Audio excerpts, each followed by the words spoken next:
Columbus didn't discover America originally. And it was actually the Irish that did. Brendan the Bold, then the Vikings, and 500 years later, Columbus. And Columbus didn't found America directly. He found Cuba, West Indies, and then after that, America.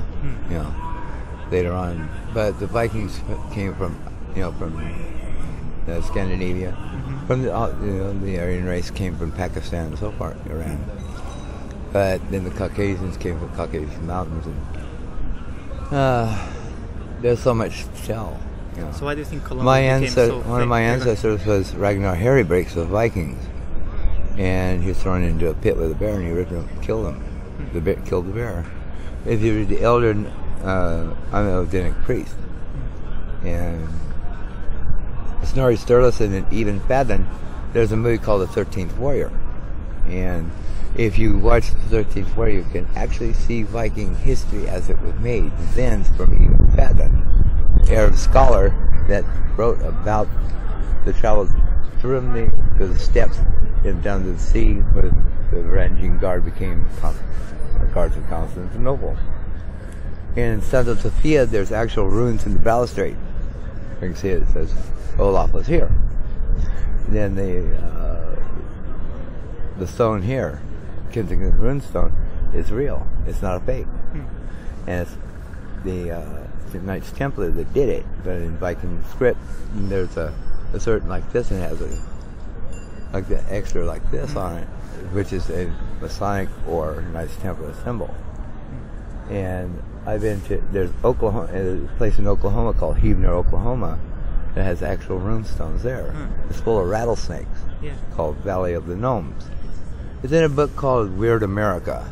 Weird America, all the different weird spots in America. There's a serious book by a guy named Brandon, I can't think of his last name.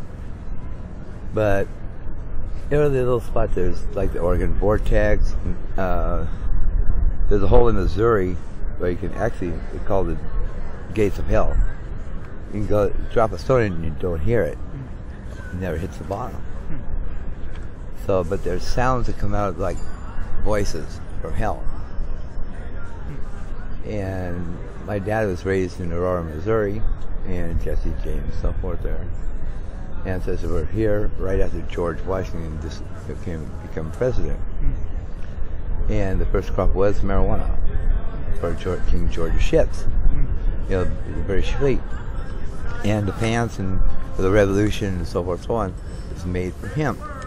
Even the Declaration of Independence is not parchment, it is hemp paper. But because the aging of hemp is similar to parchment.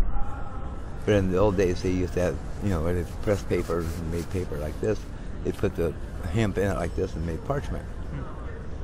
My son is married to a prominent antique dealer in Boston, and they have a antique. He's a cardiologist from Iraq, and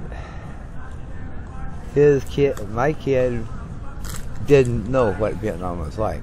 There's a book called Days of Valor, tells 199, and I'm in it. So, what do you think is the importance of this whole movement?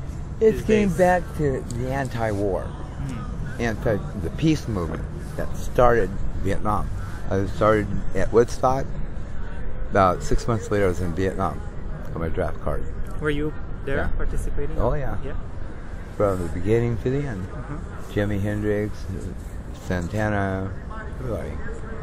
And Jerry Garcia. Oh man, Jerry Garcia was right there for the pot movement, right there in San Francisco. He was with Hunter Thompson and so forth. The whole thing is centered around Jerry Garcia today, and I got to be with him. So what goes around comes around. Instant karma's going to get me, and it did. This stuff right here. This, I was born with drug addicted. My mom was heroin addict, and my dad and mom adopted me, and the real name is in Hell's Angel Buck. It's Sonny Barger, but this infrastructure is it's an ironic twist of fate. That mysterious full of tax refund check being held by an insane person. Heavy drug addict. I used to be a drug addict, I was on heroin for 18 years. I've been off 35 years. I have done meth. I have never do. This will kill this country Yeah. and young people around the world.